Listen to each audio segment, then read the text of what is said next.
Hello, all, and welcome to the second episode of the SRP Picks YouTube channel show here on the SRP Picks YouTube channel.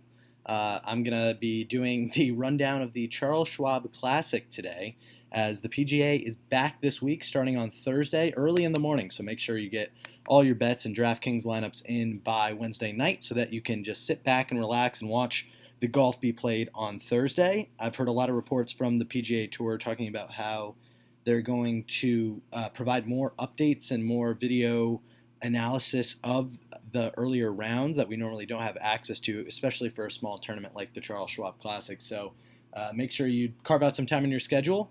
DraftKings also released a Millionaire Maker for this week, so if you are really into going for the top prize, it's $20 entries on DraftKings, and you can go and make a couple lineups and enter that into that competition if you are as excited as I am to get back into analyzing daily fantasy and betting boards for the PGA Tour.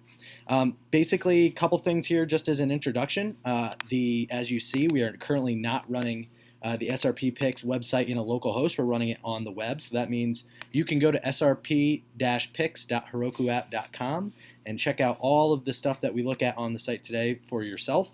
The only section that's not currently up is picks. That will come up on Wednesday when I make my final selections. And during the day today, you're going to get a little bit of a taste on some of my picks, but my final board will be released on Wednesdays.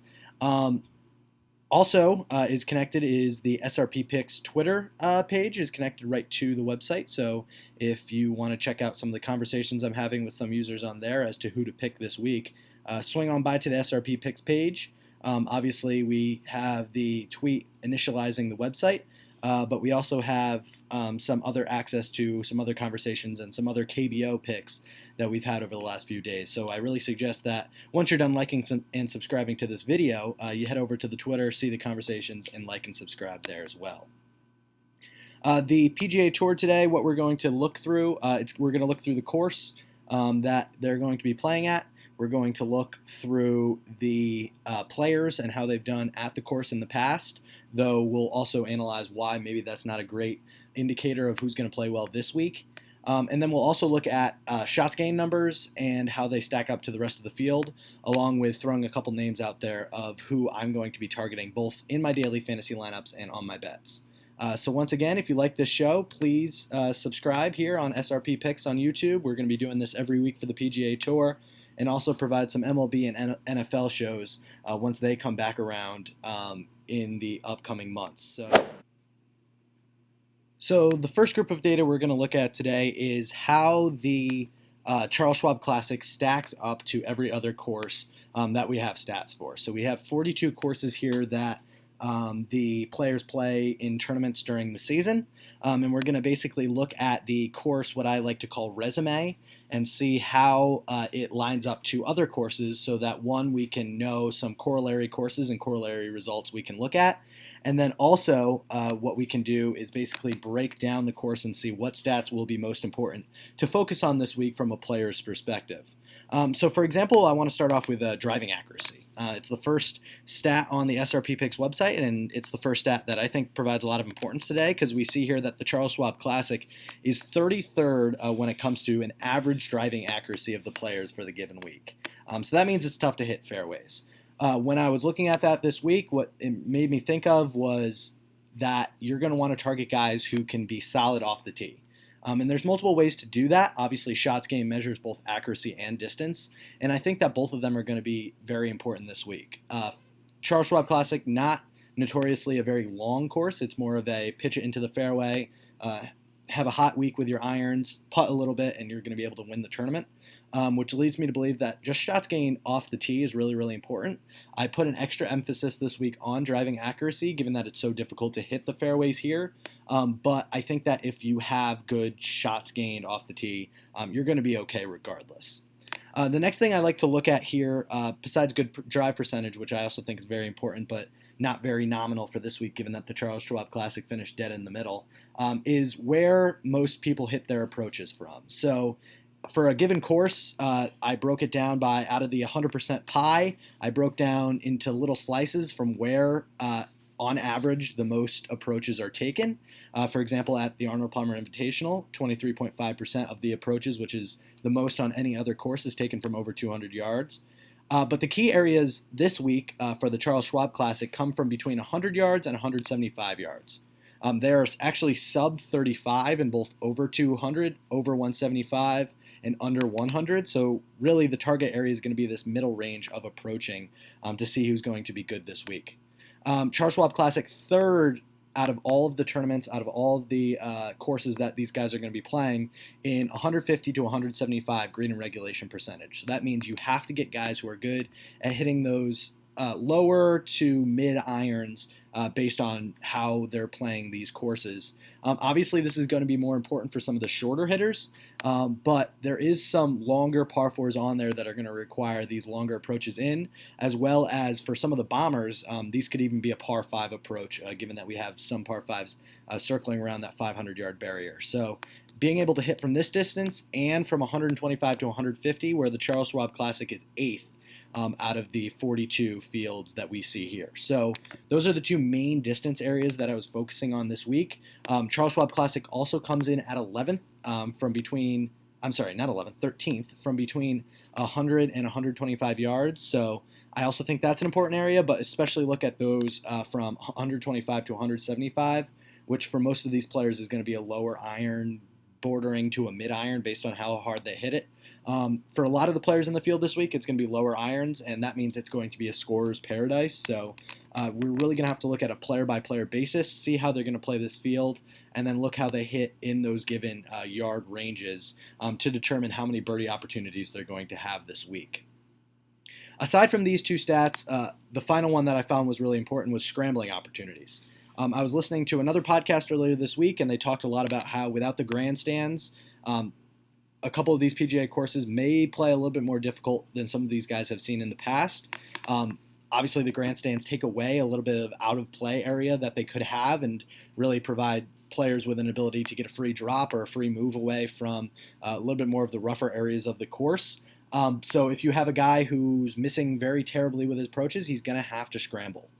This week's going to be a big scoring week, so I wouldn't put all your emphasis on scrambling and around the green play, but it is an important aspect to look at given the fact that scrambling at the Charles Schwab, just in general, even when it's been normal conditions, it's 31st, which means that it's the, I think, 11th most toughest course to scramble at on the PGA Tour on a normal year. So it's already pretty tough. It might be even tougher this week for some of the guys coming back, so put a little emphasis on guys scrambling around the green. I wouldn't take just someone who's a pure ball striker, and once he gets around the green or on the green, they're going to have a difficult time. I'm looking at like an Emiliano Grillo, for example, that they might struggle a little bit on the course if they do get in trouble.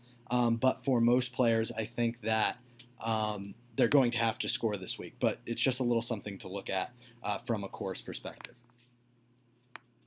The next aspect of the tournament this week that I want to take a look at is how the players have fared at this course. How have they done? How have they hit the ball?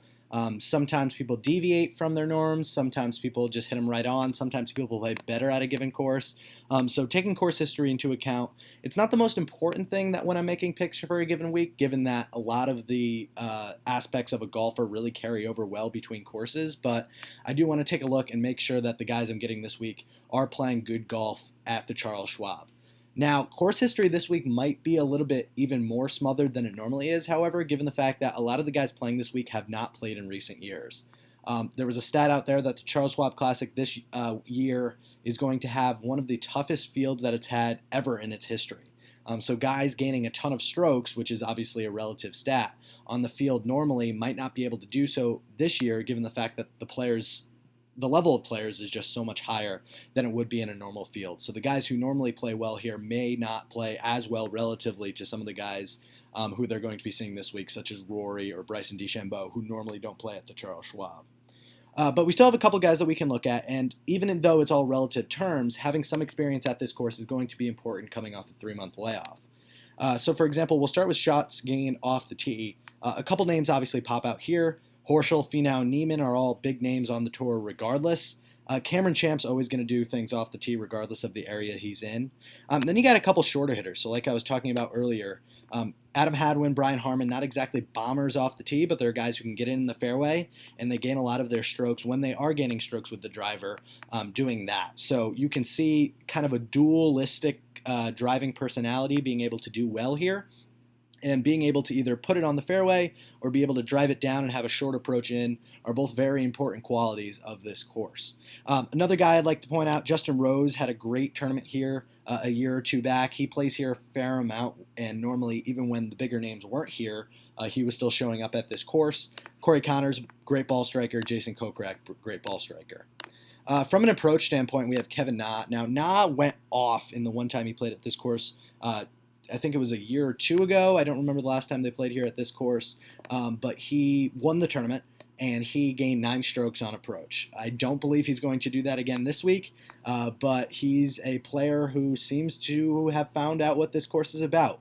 Normally in his persona, he's also a great scrambler, so if you're willing to bank on the fact he's not going to lose 4 or 5 strokes off the tee, in fact, let's check. What did he do off the tee last time when he played? If we search Kevin Na here, yeah, he gained .942 strokes on the entire tournament, which isn't great, but it's definitely better than what he normally does. He normally loses strokes off the tee. So if you're willing to bank on him getting back to 9, then go ahead and play him this week, but I'm going to stay away from him, as I think that was definitely outside of his normal comfort zone. One of the things we're going to do later is look at percentages, so 25th percentile performance, 50th percentile performance, and 75th percentile performance, and you're going to see that this 9 falls outside all of those. It's in like the 99th percentile performance for Kevin Na, and that's what it took for him to win a tournament pretty close that year, so I think to get back there is asking a lot out of him. Other guys who approach well on this course, surprisingly, Louis Oosthuizen, who's known more for his drive and chip around the green kind of game. Chad Campbell, who's currently 1 for 6 on cuts this year, and the minimum 6K on DraftKings I saw this week. He's also 250 to 1 to win the tournament this week, but if he's somehow able to gain a lot through approach, maybe take a look at him. Justin Rose, again, he's an interesting name given the fact that he's played here so much. He's switched back to his old irons for this upcoming week, so I think that it's going to be really interesting to see how he does coming back. Jimmy Walker is an older guy, maybe doesn't have the distance anymore, but again, you can win here being an older player. Griot, great ball striker. Josh Teeter, great with the irons. Corey Connors, we see again. And Chris Kirk and Andrew Putnam. Putnam's an interesting one just because he can get really hot with the putter. So if he can gain 3 to 4 strokes through approach, he's going to have a lot of birdie chances. And then you'll have a couple other names on this list. Looking at the bottom, you get a guy like Brendan Steele or Siwoo Kim, who's obviously one of the more volatile players when it comes to the irons. And surprisingly, Xander Schauffele not great with the irons at this course when he's played here in the past. So I'd want to take a look at him this week as a guy who maybe you might want to fade. Around the green, we said that was going to be really important this week. Well, Joaquin Niemann is very, very good at that. He's kind of a great all-around player, a budget guy that if you really want a great shots gain tee to green player, Niemann's there for you. His putter runs really cold at times, but he's only 7,400 in DraftKings and priced a lot lower than some of his younger compatriots like Scotty Scheffler or Colin Morikawa. So if you want to take a chance on Niemann, then maybe this is your week to do so. Oosthuizen, again, picking up, like I said, a lot of strokes around the green. Harris English, who was getting really hot toward the end of the year, picks up a lot of strokes around the green here. Jordan Spieth has struggled immensely coming into this tournament this week. He's a Texas kid, though, and loves playing down in this area, so maybe a little bit of a layoff is what he needed if you want to talk yourself into playing him. He's only 8K on DraftKings this week, and I believe I've seen numbers on him as high as 60 to 65 to 1 to win this tournament. We know he can get hot with the putter and around the green. Real questions remain, though, about whether or not he'll be able to ball strike. And at a course that Justin Rose and Kevin Na both won with scores higher than -15, you're going to have to do more than just pick up tough pars this week. Brian Gay, there's only a few courses you can play Gay at in a given year. This is maybe one of them. His approach numbers don't pop off the charts this season, but solid around the green game, so maybe you can take a look at him. We have a couple other guys. Webb Simpson, doesn't surprise, number 11. From a negative perspective, Kokrak is another guy like Griot who will struggle around greens and on the green for you. Great ball striker, so he's going to give himself a lot of attempts to get birdies, but don't be surprised if he's sitting off of the green. He might struggle. Ian Poulter's an interesting one. Ben Ahn, another one who I thought was better around the green than this, but I guess not at this course. Corey Connors, another great ball striker who just stinks when it comes to getting around greenside. Sungjae Im, surprisingly, not a lot of people know this, has really struggled with his around the green game. A lot of people see him week in and week out that really follow the PGA Tour and think of him as a great ball striker. But interestingly enough, not a great around the green player. And for a guy this week that's going to have to score a bunch, I don't know if he's able to shoot at a high enough rate to generate enough birdie chances that he can be this bad around the green and take a couple bogeys. So we'll look at the last one, putting. Again, putting is a course feel. If you were really good at putting at a course, sometimes you can just pick up right where you left off. And the interesting one for me this week is Emiliano Grillo. Grillo we can look at him all time here. If we want to look up Grillo, 99th in this field in putting, and that's high for me. I mean, there's a couple really bad putters in this field. But if you look at, for example, this season, Grillo is 130th when it comes to putting. Yeah, he's bad of this field. However, he's good at this course, it seems. 5 strokes gained over the tournaments he's played here. If he can run hot with the putter, this is a guy who can really attack with both his off the tee and approach game. Only 7,100 on DraftKings, and I believe going at 125 to 1 to win the golf tournament. He's always kind of a sucker's play because he'll pop up a lot on a lot of people who run models. But I really think that Grillo has an opportunity if he can get the putter going. Even if he plays an even putting round, he'll definitely make the cut and talk about a top 20, maybe even a top 10 finish this week. Finau, another guy, if he starts putting, 45 to 1 could be a really, really high number for a guy who has been in a ton of tournaments and is still looking to push one across. Kevin Na just had a magical week that week. Jason Kokrak, another bad putter historically that putts well at this course. Bo Hostler, Peter Uihlein basically get all of their strokes gained through putting. Guys who don't putt well at this course, surprisingly, Bud Colley, who's known mostly for his ability to get up and down on courses such as this one. He also has shown a little flashes with his shots gained through approach. Joaquin Niemann, for all the talk that we just had about him around the green, he doesn't putt well here. And notice Chad Campbell, the reason why he wasn't able to put up a good result when he shot 7 strokes over with approach is because he lost 4 strokes on the green. So a couple of these guys down here, surprisingly Webb Simpson too, another historically great putter who just doesn't putt well here. Could be possibly outliers. Again, we have 3 years of data, and I think only 2 years of data on this course in particular. So a couple, again, interesting names. Bryson DeChambeau is down here. Corey Connors is sub 100. So we have a couple guys that you might not think are bad putters, but on this course they haven't fared well in the past. So this is the stats guide for the Charles Schwab Classic and the way we're going to talk through a lot of the players that are going to be in the field this week. We're going to start through based on DraftKings scoring. We'll also talk about possible betting strategies for the upcoming week and ways that you can find players that really fit the mold of what you want for this given week of play.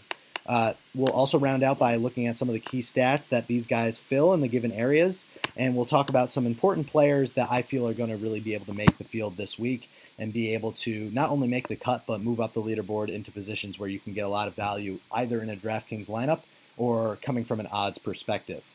We'll start at the top of the board this week with Rory McIlroy. And if we look at the colors here on this big list that goes for 135 players out of the, I believe, 140-man field, there are green, yellow, and red. Green is top 10 in a given category, yellow is 11th through 20th, and red is under 100th ranked in the field. And the categories up on the top are different percentiles. So shots gained off the tee, approach, around the green, and putting from your 25th percentile performance, 50th percentile performance, and 75th percentile performance. Obviously, looking at this, some people are probably like, how am I going to use this to help me make optimal selections? The way to do it is pretty simple. Basically, for players who are a little bit more of long shots, I'm thinking like 80 to 125 to 1 in odds, guys who are around 7,000 to 8,000 or even lower than 7,000 DraftKings dollars for your salary for your given lineup. Basically, you're going to want to look at the 75th percentile for these guys because basically you're going to need them to play up to the top performances that they have for a given week in order to return value on them. Obviously, you don't want to go for a guy who just stays around middling, finishes about 50th, 60th in the field. and spend 7,500, 7,600 on them. Another way I like to use this for a given week is for my top end guys, so the guys I pick at the top. I don't want any glaring blow ups that are possible. For example, guys who are sub 100 in the field in a given category at doing a certain category. So that could really come back to haunt them. And I can't afford a guy who's 10K, 10-1 losing me DraftKings points by not making the cut. For example, I'll provide one example right here. A guy like Webb Simpson, who when he has his 25th percentile performance off the tee, is losing 1.5 strokes, which is very poor based on the rest of the field. Obviously, he makes up for it in other areas where he's top 10, such as an approach and around the green. But some of the other guys, for example, I'm looking at a Jordan Spieth, for example, loses a bunch of strokes off the tee when he's having his 25th percentile performance and really doesn't make up for it anywhere else from a approach around the green or putting perspective, unless he's playing at the 75th percentile. So a little worried about playing a guy like Jordan Spieth, who has such blow-up potential with an inability to get any higher in other areas. Meanwhile, a guy like Webb Simpson, like I'm saying, can gain, I don't know, if he's playing great on approach, 4 strokes on approach, that more than negates the losses he had off the tee. So we'll start at the top of the DraftKings pricing this week with Rory McIlroy, 7.5 to 1 to win the Charles Schwab Classic. A guy who, deserves the 11,800. He's going to see an ownership dip on DraftKings just because he is the top priced player in the field, and some people feel like they're getting more value if they start their lineups lower down the field. But he's the only player, obviously, as you can see in this entire spreadsheet, that features top 10 abilities in the 3 ball striking statistics off the tee, approach, and around the green in any percentile field. So clearly, far and away the best player. 7.5 to 1's a little steep for me. He would need to win the tournament around, I think, 15 to 16% of the time in order to return value on that bet. So I would instead look at maybe top 5 odds, which would probably be around, I haven't taken a look at any of the sportsbook, but like 3 to 1, for example. And then I would take a look at DraftKings, where you're going to get a lot of value being overweight on him in your lineups this week, getting him into a lot of lineups and starting your team off right with a guy basically is locked for a top 10 finish each week, given his ability to be so much better than anyone else in the field. So Rory's definitely playable for me this week, 100% on DraftKings. Probably not a guy I would target in betting, but obviously you can do what you want given that he's the best player in the field. Out of the next two, Jon Rahm and Justin Thomas, I tend to lean on Thomas. I think off the tee this week is going to be important. Don't get me wrong there. And if we look at something like 50th percentile, Jon Rahm third in the field in 50th percentile off the tee. When it comes to 25th percentile, he's not going to blow up. He's second in the field in that area under Rory. But I'm a little scared about these numbers in his approach game. His 25th percentile approach loses strokes. Even when he's in his 50th percentile, while it's top 20 in the field, he's only getting about 1.382. On the other hand, Justin Thomas is first in the field in 50th percentile approach at 3.828. As we'll see a little bit later, he's also pretty key from some couple ranges that I really like this week that we talked about earlier when it comes to where players are going to be seeing a lot of their approaches come from. I know that Rory, Rahm, and McIlroy are going to be the places where a lot of people plan on starting their lineups this week. And my target area, I think, is going to be Justin Thomas. He's also a much better around the green player, as we see down at this area. While Jon Rahm is not bad by any means, his 50th percentile area is 0.24. Justin Thomas, top 20 in the field in every single percentile category for around the green. He's also a much better putter than Rahm. So I'm tending to, not much better, but he's a better putter than Rahm. I tend to feel Justin Thomas this week. If he can get hot with that putter, which is always the club that keeps him back, he's very close to winning a tournament. You're also getting 4 extra points at 16 to 1 in the betting market. So if you're looking at an odds-on favorite to win and want to take one of these top 3 guys, Thomas is your man. Bryson DeChambeau is one of my value plays of the week, 22 to 1. Obviously great off the tee as we see here. We saw a couple struggles when looking at the overall market when it came to course history from around the green, and honestly that's one of his areas where he struggles the most. And I just talked about how bad it is to have bad 25th percentiles, and DeChambeau's not exactly a poster boy for that. If you look at his 25th percentiles, one of the only ones in this top range that have negatives in putting around the green and approach. But when he gets hot, as you can see, he's one of the better players. Top 10, 75th percentile off the tee. Top 20, 75th percentile in approach. Not exactly there and around the green, but in putting, he's top 10, which is the only guy out of these top 4 guys over 10,000 to feature that. Given his statistical approach this week, I think he has been grinding over the offseason. We've seen a lot of great Instagram videos from him, flexing his power off the tee. If he can get hot with the putter, Bryson could run away with the tournament this week. He's been due to win one here in the PGA. He's been kind of hanging around for a long time. Probably don't love that he's the 4th highest priced guy this week. I think there's some guys lower priced than him that are more talented over the long run. But Bryson's got a lot of value this week. So take a look at him. Probably like Thomas a little bit more if you plan on starting your lineup with either Thomas or DeChambeau. But DeChambeau, easy play. Again, great off the tee. Webb Simpson, we're going to skip over for now. I played him at Waste Management when he won, and that was a great play. Obviously, winning the tournament over Tony Finau. Great in approach, and you can't really count him out from that standpoint. And he's also played pretty well here in the past. The around the green game is also great, and his putting is amazing. I mean, there's nothing bad to say about him except the fact that he doesn't gain much off the tee. But he's an accurate off the tee player, so he's going to get in the fairway, and when he does, he'll be able to, knock in shots close. I'm just not there this week. Koepka, I'm completely fading. I don't know where his game's at this point. Obviously, as you see here, top 10 in both off the tee 50th percentile, off the tee 75th percentile, and approach in the same percentile areas. But his other areas are just so bad, and it's because he plays so bad at tournaments that he doesn't care about. Again, losing over a stroke when it comes to approach 25th percentile, almost a stroke and around the green. And the problems that we were talking about with DeChambeau a second earlier, it's basically the same problems with Koepka, except much worse, especially since his 50th percentile putting is just terrible. He seems to only be able to putt and get around the green game when it comes to a U.S. Open. So I'm going to stay away from Koepka this week. 9-7 it seems like value for a guy who's won a majority of the majors over the past couple of years, but I'm staying away first week back. Schauffele, again, a little scared of. His percentile numbers don't pop at all. Hasn't been great at this course in the past. He's a grinder. He's a young guy, so he's going to come out and play his best golf. He's never going to blow up on you.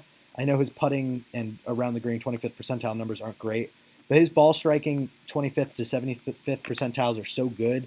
He'll never blow up on you, but he's not a guy that I feel like I'm getting a lot of value on, especially to win a tournament like this one, which he's going to have to finish around top 10, top 5 to be able to return value for you at 9,600.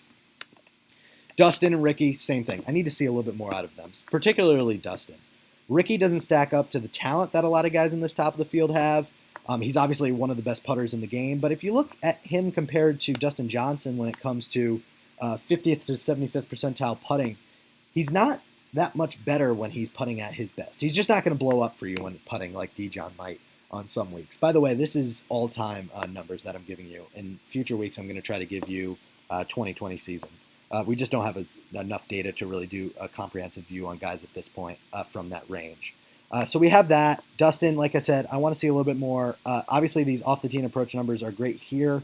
Recently, it hasn't been as good. I'm staying away this week. I'm staying away from Ricky. Sung J M, same thing. I just don't think he's as talented as some of the other players in the field. Reed, I just can't see him winning a scoring tournament.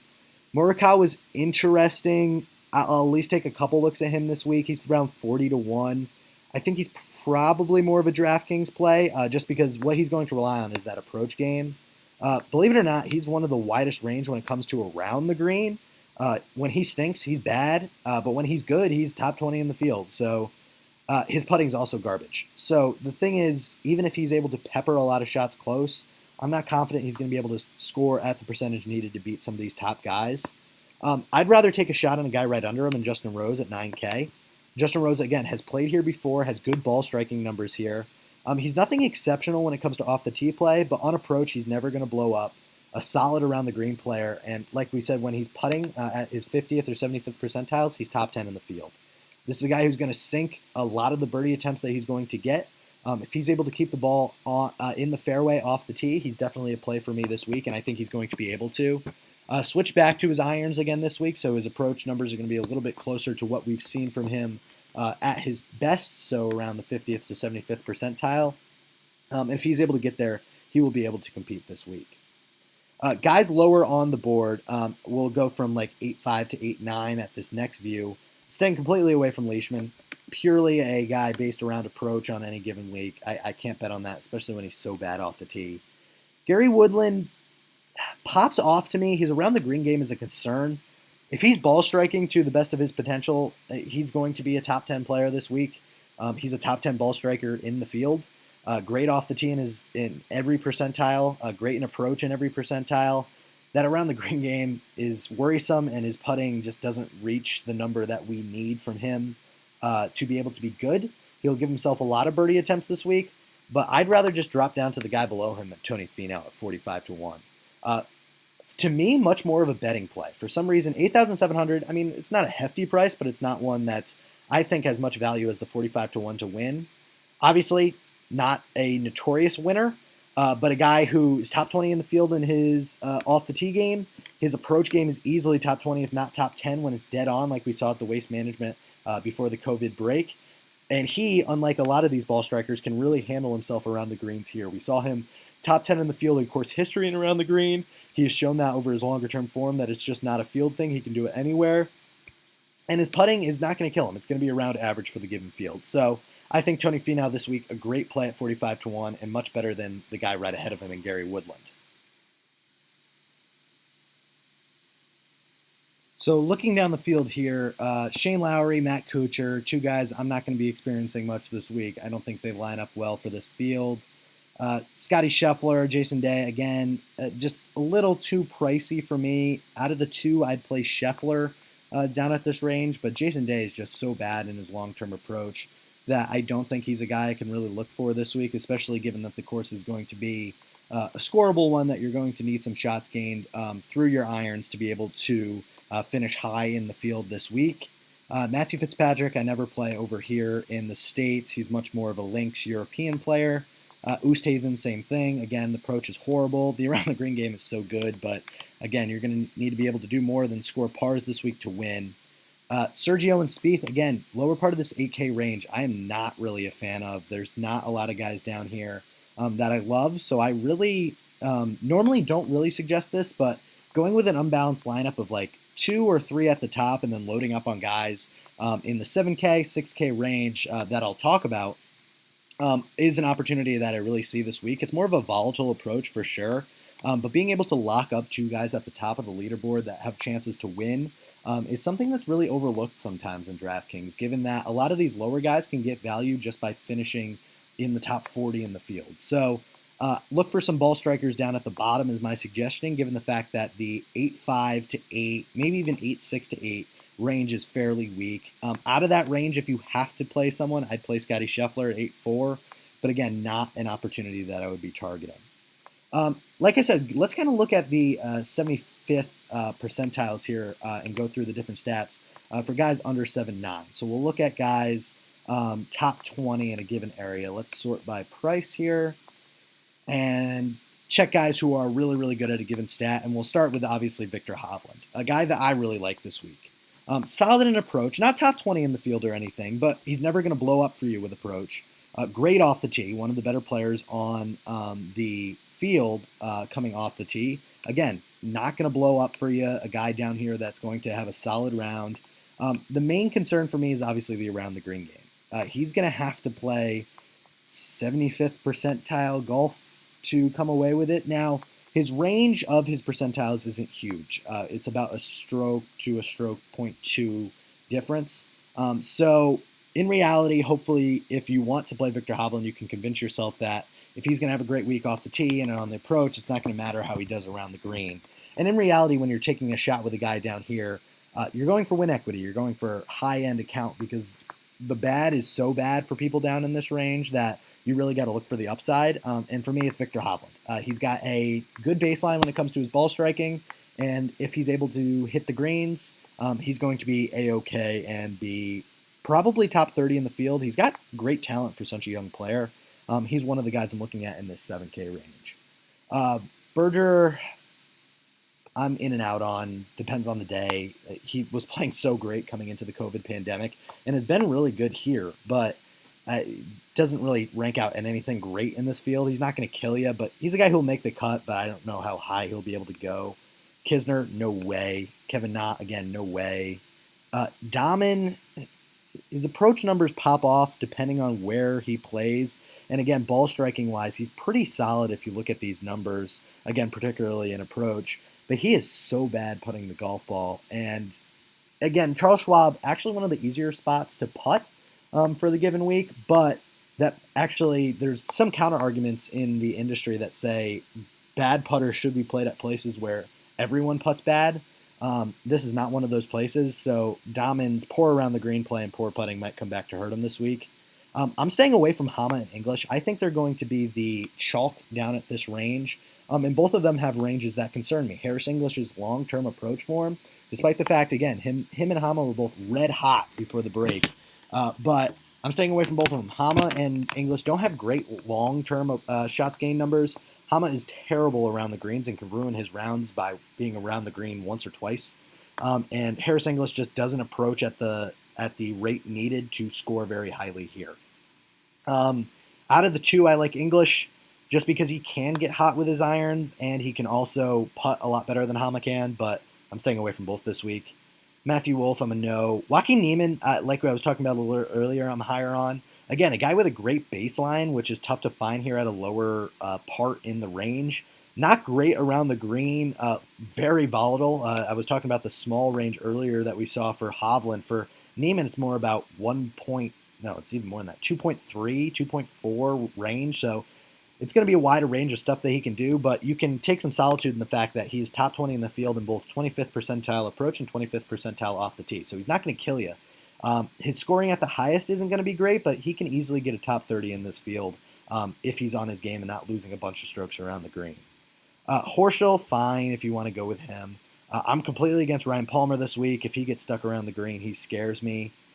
Answer isn't horrible. I just don't think he'll be able to score at the rate needed. Hadwin, fine. Poulter, no. McNeely, definitely not. Phil, I don't know where his game's at. Cam Smith, no. Bubba Watson intrigues me, but only if he can play to his 75th, and this doesn't strike me as a Bubba course. Jason Kokrak, I'm going to take a lot of shares of this week, down at 7-2. Great ball striking numbers, top 20 in the field in the higher percentiles for both off the tee and approach. Again, just awful putting in around the green, but if you can hit a lot of greens this week, you're going to be able to give yourself a chance. And also, what gives me some solace is that his top putting performance is fairly good. So if he can get things rolling around the green, and like we saw earlier, this for Kokrak, he's top 10 in the field in course history in putting. So maybe this is a place he can just get it rolling and get in a lot of birdies this week. Other guys in this range that I really love, I'm always in love with Corey Connors, especially at 7-1. 125 to 1's interesting value for me to win the tournament. Again, I don't know if that's your guys' flavor, but if you want to take a shot deep down the board, this is a guy that can definitely put up enough. Again, he's more of a not blow-up candidate, and at 7-1, I think there's a lot of great value here. Now, again, round the green, terrible. Putting, literally awful. I'd be a little concerned about that, but he's basically a more volatile Kokrak. He'll finish higher than Kokrak if he's playing his game, but he'll finish much worse if he's not. So I'm fine taking Connors here. Definitely over Griot for me, just because of his off-the-tee game is so good, and Griot's putting is just so bad. I mean, his putting actually doesn't straighten out to be that different from Connors. You can't go wrong with either of them here. You want a safe play, go with Jim Furyk in this range. Keegan Bradley I'm staying away from. I know people will be like, look at his approach numbers, but that's long-term. Recently he's been bad. Jim Furyk is really interesting to me. His off-the-tee game is horrible, but everything else he's pretty good at, especially in approach. He's not going to lose you a bunch of strokes in approach. In fact, he'll gain a lot. Top 10 in this field in approach strokes gained per round over the last 3 years. Believe it or not, despite the fact he doesn't play on tour that much. At 7-1, probably not a DraftKings play. He's more for me a top 40 play. I saw a couple sportsbooks offering him at about plus 250, plus 300 to be just top 40. I think he can definitely make the cut this week if your book gives you that number. And he's a guy who could sneak into that top 40. Again, DraftKings-wise, not going to score you a lot of birdies, so I'd kind of stay away from him. But he's a guy lower in this range. If you want to kind of, I guess the word is move away from Connors or Griot, guys who are a little bit more volatile, take Furyk. I think he's a slam dunk to make the cut this week. Guys under that, you're not going to get many here. Graham McDowell, if he gets hot, with his putter. How about this guy right here? Bud Colley was an interesting one for me. Again, approach game when it's on, 2.446, not top 20 in the field, but pretty solid. His around the green game's immaculate. His putting's not great, but he can try to get up and down. Again, at this field, he hasn't been awesome, and his off the tees, don't even look at it. Lanto was good at a point, not anymore, I guess. God, there's some ugly names down here. Zach Johnson. Another one I was looking at was Rafa Cabrera-Bello. Don't understand how this guy is 6'9" this week. Given that the guys down here that he's with, like Harold Varner, Charles Howell, I feel like he's a step above them. The stats don't really show it, but if you want to take a shot down in this range, he's a guy. Cameron Champ or Keith Mitchell, if you want to go all off the tee teams. Matt Wallace is very good both around the green and through his putting, but not a guy that's going to score very highly. Yeah, there's not much to love down here. Denny McCarthy, hope he runs hot with the putter. Zinzhu Zhang's interesting. He can ball strike, but again, you're going to need top percentile numbers for that. All the way down here at the bottom, I was talking about it a little earlier, Chad Campbell, just purely a horse. If he gets the irons going, he can sneak into a cut made if you're really piling up at the top. But again, not much guys I would like to play from down here. If you like any 6K guys, one, leave it in the comments below. We'll have a discussion about it. But two, my guys that I like are Zinzhu Zhang, Andrew Putnam, Bud Colley to an extent. And we'll wrap up here with guys who I'm targeting. So these are the guys who I'm taking shots on this week in DraftKings lineups. When it comes to guys I like to win, I think Rory is obviously the best chance to win this week. But with his odds, I would deviate a little bit more to a Webb Simpson. Probably not a Webb Simpson. My two guys I would pick to win this week: Bryson DeChambeau, 22-1; Tony Finau, 45-1. If you have both of them available in a one-and-done format, I would take Tony Finau. I think he's a slam dunk play this week. Probably my play of the week is Tony Finau. Justin Rose, like I was talking about a little earlier, is one of the other guys that I would look at. Fades this week include Koepka, Fowler, Reed, Day, Spieth, English, and Hama. And then guys in the lower range I like, specifically targeting around the 7-2, 7-1 range with Knox, Kokrak, Rio, Furyk, and Connors. This has been the SRP Picks podcast for the Charles Schwab Classic. Obviously, take a look. This picks page will be up on Wednesday in the picks section, but you can go through any of the stats that we talked about today in the actual SRP Picks website itself. Remember, that's linked as srp-picks.herokuapp.com. And you'll also be able to see that on my Twitter page at SRP Picks on Twitter. Join me for a couple conversations on there. Any questions that you want to have, either leave them in the comments below or leave them on Twitter. And please like and subscribe to the video. Would love to get this out to a bigger audience to make sure people are getting the best bets for the given week. And hope you guys have a great week. And thank God the PGA's Tour is back because it gives me something to watch. So I'll see you guys. Good luck in your picks.